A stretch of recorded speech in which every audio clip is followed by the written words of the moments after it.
అసలు షుగరే యూజ్ చేయకుండా, ఇంకా ఐస్ యూజ్ చేయకుండా మనం ఇంట్లోనే ఈజీగా, హెల్తీగా ఇలా మస్క్ మిలన్ మిల్క్ షేక్ చేసేసుకోవచ్చు.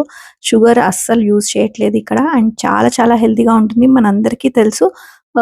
ఐస్ ఎయడం వల్ల మిల్క్ షేక్స్‌లలో కొంచెం వాటరీ కంటెంట్ ఉంటది. అది ఎలా చేయాలి అనేది ఇప్పుడు మొత్తం వీడియో చూసేసేయండి.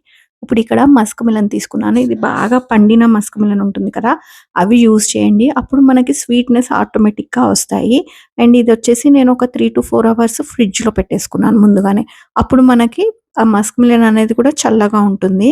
ఐస్ యూజ్ చేయడం వల్ల మస్క్ మిలన్ షేక్స్‌లలో కొంచెం లిక్విడ్ కంటెంట్ లాగా అనిపిస్తది. అంటే ఇది థిక్ షేక్స్ చేసినప్పుడు ఇలా యూజ్ చేసుకోవచ్చు. ఇలా వీటన్నిటిని కూడా ఇలా కట్ చేసేసి పక్కకు పెట్టేసుకోవాలి. ఇప్పుడు ఇక్కడ ఇంకా కొంచెం మంచిగా రావడాని కోసం నేనేం చేశానంటే ఇక్కడ డ్రై ఫ్రూట్స్‌ని యాడ్ చేసుకున్నాను. మీకు కావాల్సిన డ్రై ఫ్రూట్స్ నేనైతే ఇక్కడ బాదాం, అక్రోట్, కాజు ఇంకా సన్‌ఫ్లవర్ సీడ్స్ అన్నీ కూడా యాడ్ చేశాను. ఇప్పుడు ఇక్కడ మిల్క్ కూడా ముందుగానే ఫ్రిడ్జ్‌లో పెట్టేసుకొని ఇలా చిల్డ్‌గా చేసేసుకున్నాను. దీన్ని మంచిగా స్మూతీ పెట్టేసేయాలి ఫస్ట్. దాని తర్వాతనే ఇవేయండి. ఎందుకంటే అప్పుడే మంచిగా గ్రైండ్ అవుతది. ఒక మంచి టెక్స్చర్ అనేది వస్తదనమాట మనకి. ఇప్పుడు ఇక్కడ మళ్ళీ కూడా నేను చిల్డ్ మిల్కే యాడ్ చేస్తున్నాను.